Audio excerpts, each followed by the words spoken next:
My name is Mia Collins, and I'm 28 years old.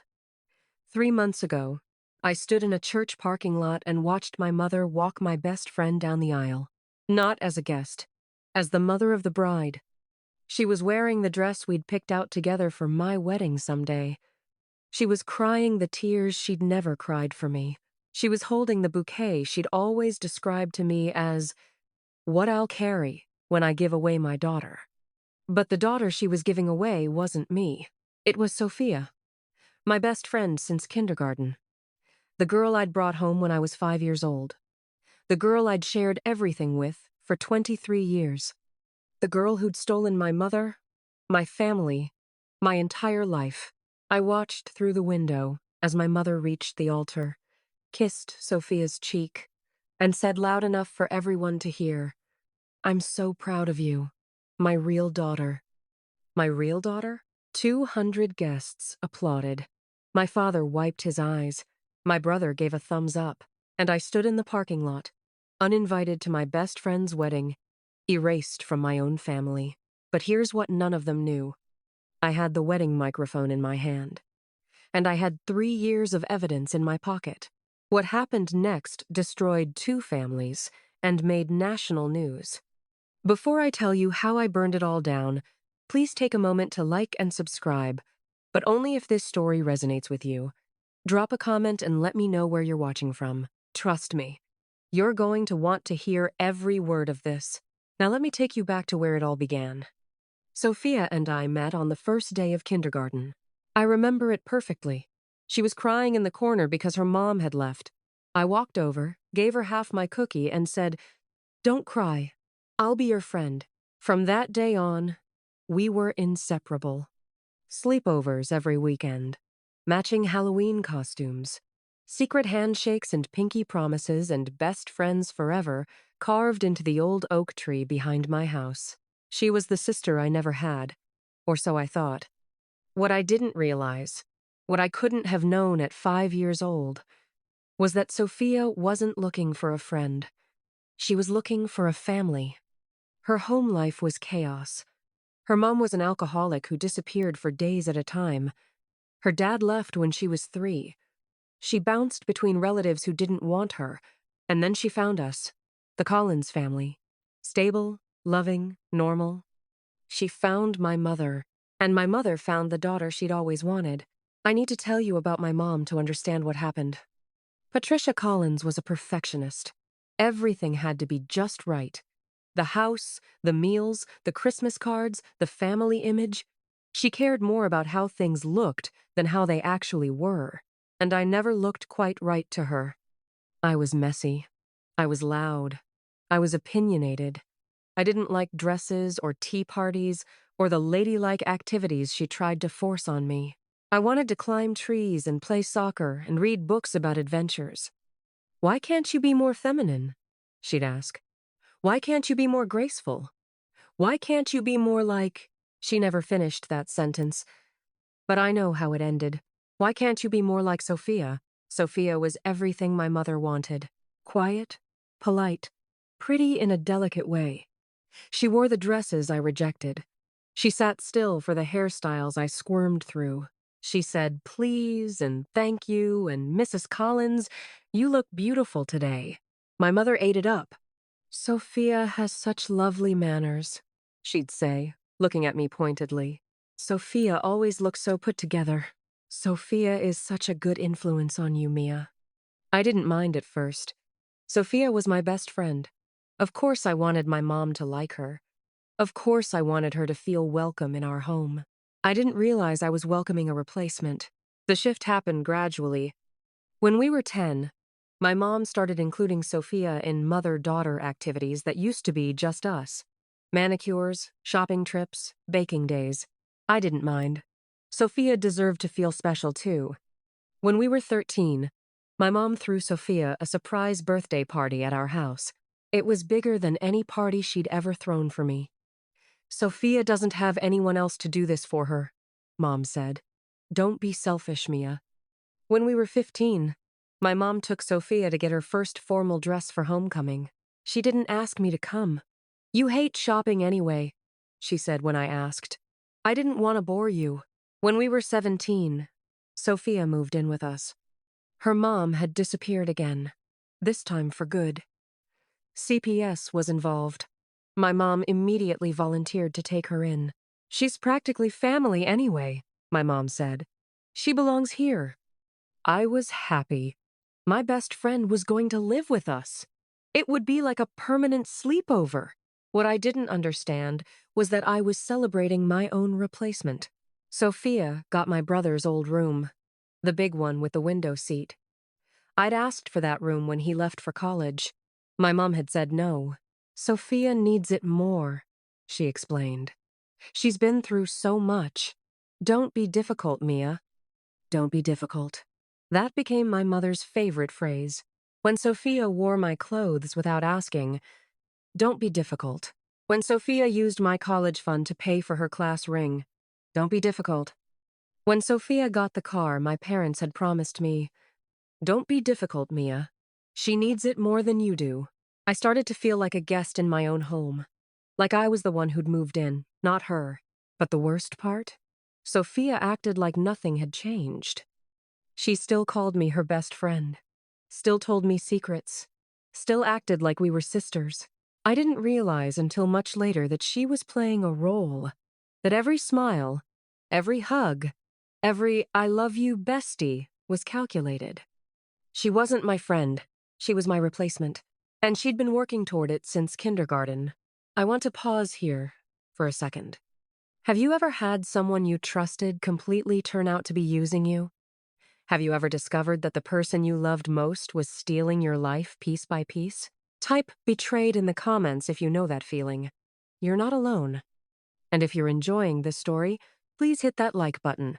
The algorithm helps more people find stories like this. Now let me tell you about the moment I finally saw the truth. It was my 22nd birthday. I'd graduated from college 2 weeks earlier.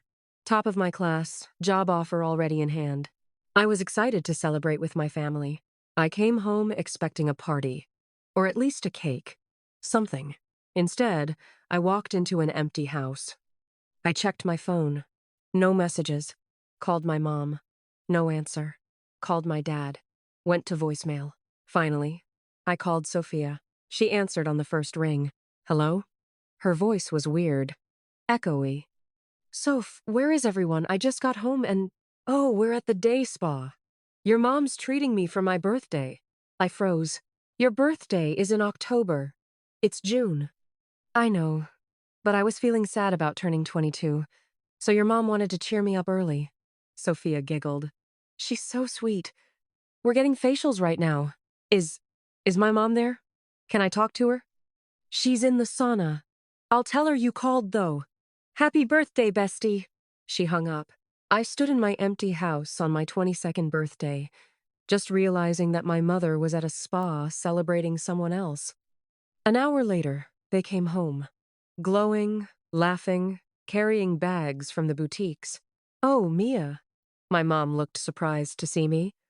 I forgot you were coming home today. It's my birthday. Is it? She checked her phone. Oh, right. Well, we can do something tomorrow. Sophia really needed today. Sophia hugged me, smelling like lavender and expensive lotion. Happy birthday, bestie. I told your mom we should have waited, but she insisted. My mother didn't wish me happy birthday until the next morning, and only because my dad reminded her. That night, I cried myself to sleep, and something inside me started to crack. The next 3 years were a slow-motion nightmare. I moved out, got my own apartment, started building a life away from them. I thought distance would help. I thought maybe I was overreacting. I wasn't. Every time I came home, Sophia was there. Not visiting, living.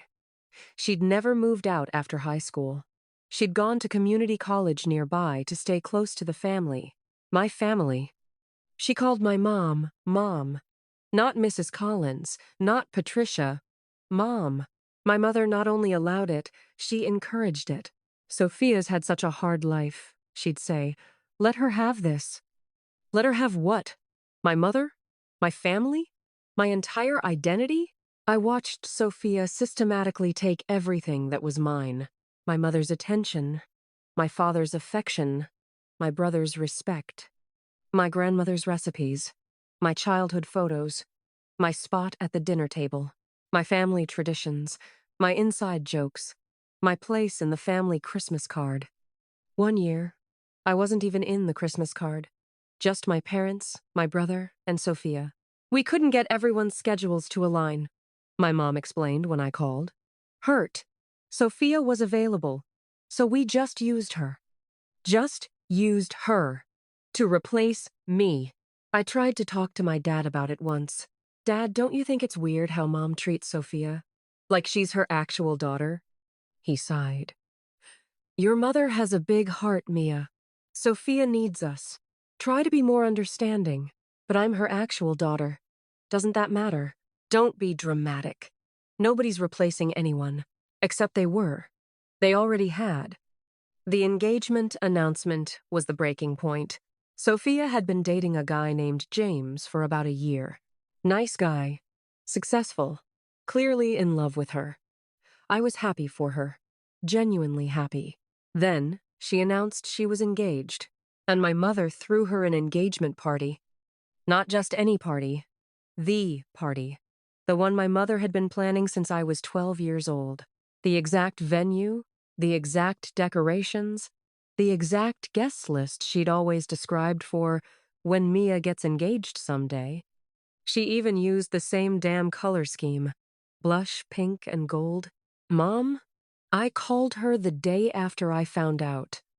That's supposed to be my engagement party plan. You've been planning that since I was a kid. Oh, Mia, don't be dramatic. Sophia's getting married now. You're not even dating anyone. What was I supposed to do, let all those ideas go to waste? You could have asked me. It's just a party. Don't make everything about you. That's when Sophia got on the phone. Mia, please don't be mad at your mom. She's been so amazing through all this. I don't know what I'd do without her. Her voice was sweet, concerned, perfect. You know you're my maid of honor, right? I couldn't do this without my best friend. Maid of honor.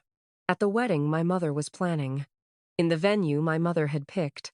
Wearing a dress my mother would choose. I should have said no. I said yes. I still thought I could save the relationship. I still thought maybe I was wrong. Maybe I was being dramatic. Maybe this was all in my head. It wasn't. The dress shopping trip showed me exactly where I stood. Sophia wanted to look at wedding dresses. She asked me to come. You're my best friend, Mia. I need you there. My mother came too. Obviously. The bridal shop was beautiful. Champagne, soft music, mirrors everywhere. Sophia tried on dress after dress while my mother cried happy tears. You look like an angel, my mom whispered, when Sophia stepped out in a lace ball gown. My beautiful girl. My beautiful girl. My mother had never called me that. Not once in 25 years. Then came the moment that changed everything.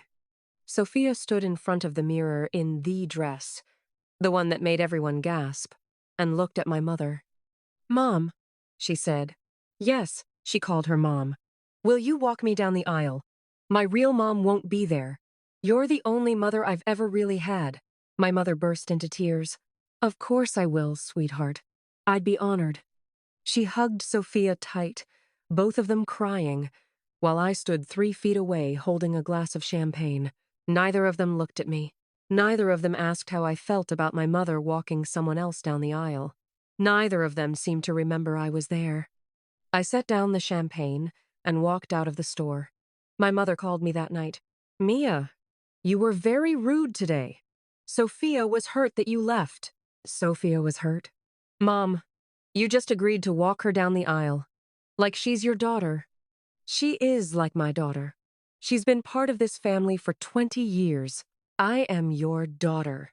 Your actual daughter. Doesn't that mean anything? Silence. Then, Mia, I love you, but I don't have to choose. I have room in my heart for both of you. Do you? Because it feels like you chose a long time ago. And it wasn't me. She hung up on me. I wasn't invited to any more wedding planning events after that. The official cut came 2 months before the wedding. Sophia called me. Her voice was different. Cold. Hard. Nothing like the sweet best friend I thought I knew. Mia, we need to talk. Okay? I don't think you should be my maid of honor anymore. The words hit like a punch. What? Why? You've been really negative about the wedding. Your mom says you've been jealous and difficult. I can't have that energy on my special day. Jealous? Sophia, I've done everything you've asked. I've been supportive, You walked out of dress shopping. Because my mother agreed to walk you down the aisle and didn't even look at me. Sophia's voice went ice cold.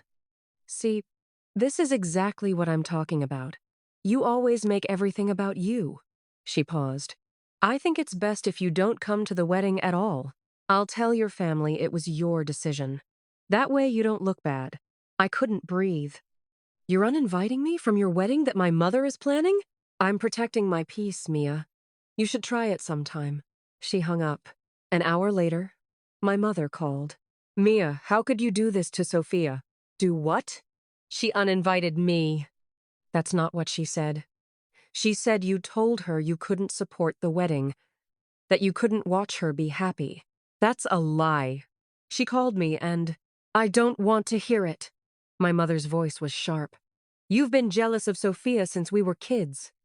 I've tried to be patient, tried to help you work through it, but this is too far. Mom, please listen to me. No, you listen. Sophia is getting married. This is her day. If you can't be supportive, then maybe it's best if you stay away. Mom, goodbye, Mia. Click. I tried calling my dad. He didn't answer. I tried calling my brother. He texted back. Sophia told us what you said. Really disappointed in you. I tried calling my grandmother. She was the only one who picked up. Grandma, you have to believe me. Sophia is lying. She's been lying for years. My grandmother, Grandma Eleanor, the only person who'd ever really seen through the bullshit, sighed heavily. I know, sweetheart. I've always known. Then why didn't you say anything? Because no one wanted to hear it. Your mother found the daughter she always wanted, and nothing I said was going to change that. She paused. But I've been watching, and I've been keeping records. Records? Come see me tomorrow, Mia. It's time you knew the whole truth. Okay, I need to pause here before I tell you what Grandma showed me. Have you ever had one person in your life who saw the truth when no one else did? One person who believed you when the whole world called you crazy? Type grandma in the comments if you've had someone like that. And please, share this video with someone who needs to know they're not alone. Now let me tell you what Grandma Eleanor had been hiding for 23 years. Grandma Eleanor lived in a small house on the edge of town. She'd never liked Sophia. I knew that. But I didn't know why until that day. She sat me down at her kitchen table with tea and a manila folder. Your mother isn't going to like what I'm about to show you, she said. But you deserve to know. She opened the folder. Inside were bank statements. Dozens of them. Highlighted lines showing transfers from my parents' accounts to an account I didn't recognize. What is this? That's your mother's emergency fund.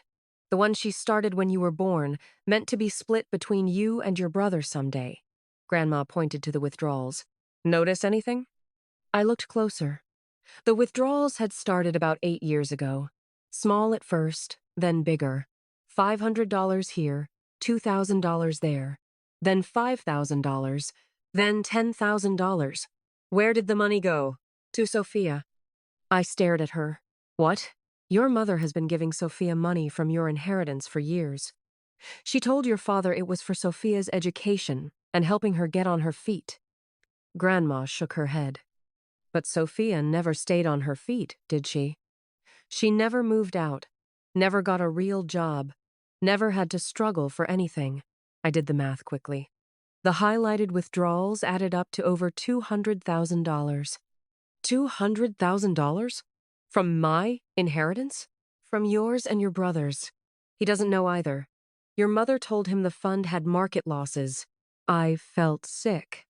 There's more. Grandma pulled out another document. This is the deed to your parents' house. Notice the second name. I looked. Patricia Collins. Sophia Andrews. My mother had put Sophia's name on the house. She did this last year, Grandma said. Told your father it was for tax purposes. He didn't read the fine print. Does Sophia know? She requested it. I looked up. What? Your mother thinks she's helping a lost girl find her way. But Sophia has been manipulating her for years, pushing her toward these decisions, making herself invaluable while slowly pushing you out. Grandma's eyes were hard. Sophia's not a lost soul, Mia. She's a predator, and your mother is her prey. I spent the next 2 weeks digging. Grandma had given me a starting point, but I needed more. I needed proof that would make everyone see what I'd always felt. I found it. Bank records showing Sophia had opened credit cards in my parents' names. Small purchases at first, then bigger. Jewelry, trips, things she'd claimed were gifts from your mom. They weren't gifts. They were theft. I found emails between Sophia and James, her fiancé, laughing about how easy my mother was to manipulate. How the wedding was going to be completely paid for by Mia's family. How they planned to get the house eventually because Patricia is already changing the will. Changing the will. My mother was changing her will to leave everything to Sophia, the girl who'd stolen my childhood, my family, my inheritance, and now she was going to steal my future too. I also found something else, something that made my blood run cold. Text messages between Sophia and her actual mother, the alcoholic who had abandoned her. They were in contact. They'd been in contact the entire time. Her mother wasn't an alcoholic. She was an addict, yes, but she'd been in recovery for 15 years. She'd tried to reconnect with Sophia multiple times. Sophia had refused. Every time, because if her mother came back into her life, the poor, abandoned Sophia story would fall apart, and she needed that story to keep my mother's sympathy. It was all a lie. Everything. Her whole tragic backstory was a manipulation tactic.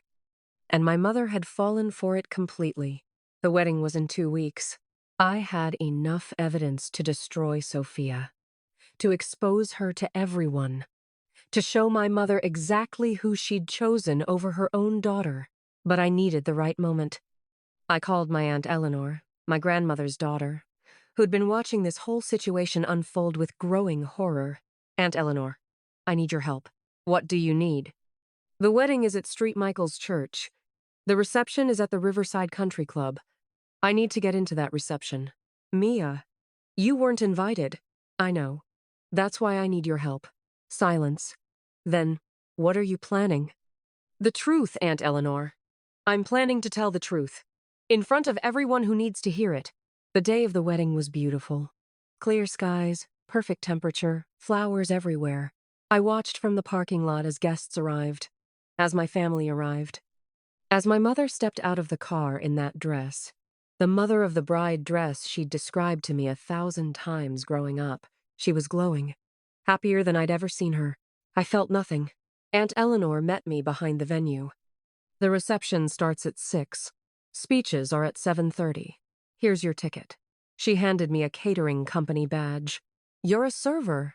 Nobody will look twice at you. Thank you. She grabbed my arm.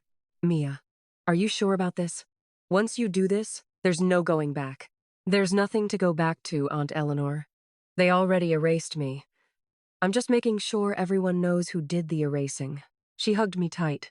Your grandmother would be proud of you. The ceremony was everything Sophia had dreamed of. I watched through the window as my mother walked her down the aisle. As they reached the altar and my mother said, loud enough for everyone to hear, I'm so proud of you. My real daughter. My real daughter. The words that killed whatever was left of my hope. I watched them exchange vows, watched them kiss, watched everyone cheer. Then I went to prepare for the reception. The reception was at Riverside Country Club. White tents, string lights, a dance floor overlooking the water. Probably $75,000 worth of my family's money spent on Sophia's perfect day. I blended in with the catering staff, carried trays, refilled drinks. Nobody noticed me. At 7:30, the DJ announced it was time for speeches. First, the best man, James's brother. Boring toast about love and commitment. Then the maid of honor, Sophia's college roommate. Tearful speech about friendship. Then my mother stood up.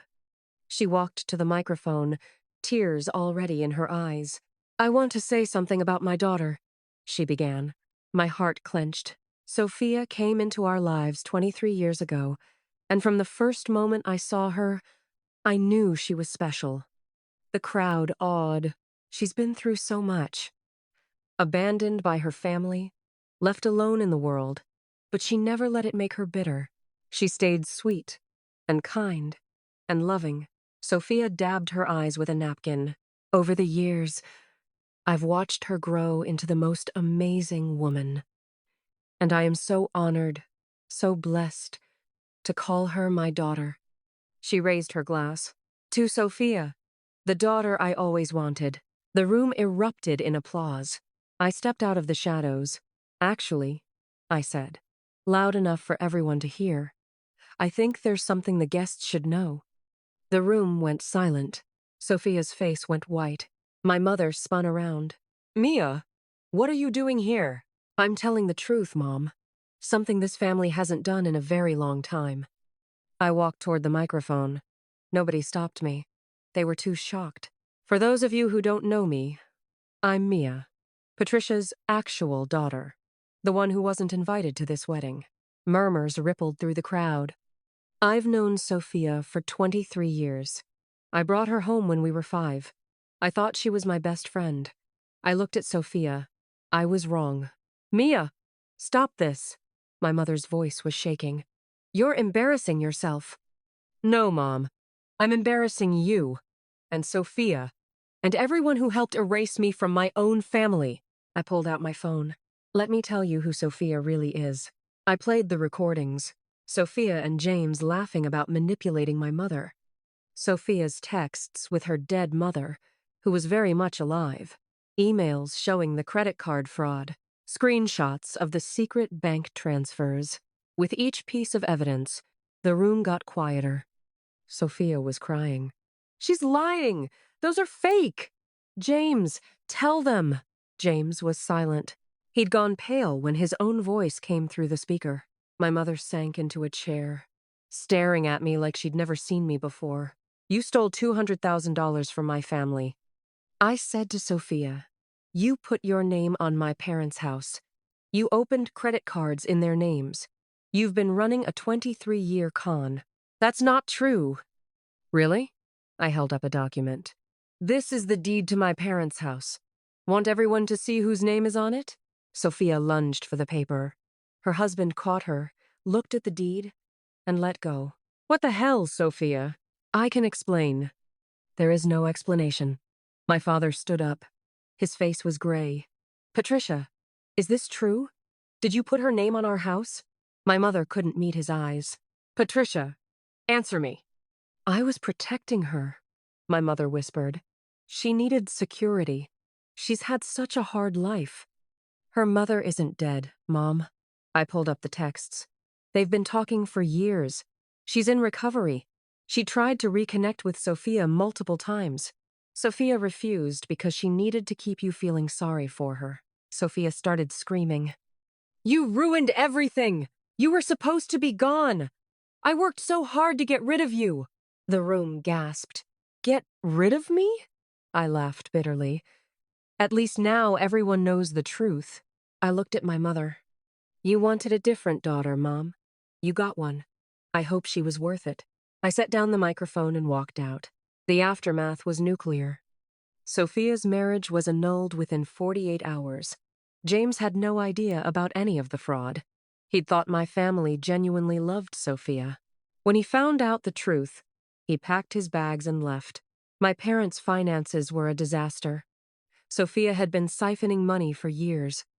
The credit card debt alone was over $50,000. My mother tried to have Sophia removed from the house deed. Turns out it's not that easy when someone's name is legally on the property. They had to hire lawyers. Sophia disappeared, moved out in the middle of the night, Took whatever she could carry. Last I heard, she's in another state, probably running the same con on another lonely family. My parents called me a week after the wedding. I didn't answer. My father showed up at my apartment 2 weeks later. Mia, please. Your mother is devastated. She's devastated? She replaced me, Dad. She literally called another woman, the daughter I always wanted, in front of 200 people. She didn't mean. She meant every word. She's meant it for years. The only difference is now she has to face consequences. He started crying. I'm sorry. I should have seen it. I should have protected you. Yes, you should have. I closed the door. It's been 3 months since the wedding. My parents are still together. Barely. The house is in legal limbo. My mother had a breakdown and is in therapy. Good. She needs it. My brother apologized. Genuinely apologized. Said he'd been so caught up in his own life that he hadn't seen what was happening to me. We're working on rebuilding. And me? I'm okay. Better than okay. Aunt Eleanor and Grandma have become my real family. Sunday dinners, holidays, random Tuesday phone calls. The love I should have gotten from my mother, I'm finally getting from them. I started a new job. Got my own place. Actually bought it. With the money Grandma secretly set aside for me years ago, knowing this day would come. I always knew Sophia was rotten, Grandma told me last week. But I also knew you'd figure it out eventually. You're stronger than your mother ever gave you credit for. I'm still healing. Some days are harder than others. Some days I wake up and can't believe this was my life. But I'm not invisible anymore. I'm not difficult, or dramatic, or jealous. I'm just a daughter who wanted her mother's love. And when I couldn't get it, I found it somewhere else. If you're watching this, and you've ever been replaced by a sibling, by a friend, by anyone, I need you to know something. It's not your fault. You didn't do anything wrong. You weren't too loud or too quiet or too difficult or too anything. Some people just can't see what's right in front of them. But that doesn't mean you're invisible. Somewhere out there are people who will see you, who will choose you, who will love you not for who they want you to be, but for who you actually are. Find those people. Hold on to them. Build your family around them. Because family isn't blood. Family isn't obligation. Family is the people who show up. The people who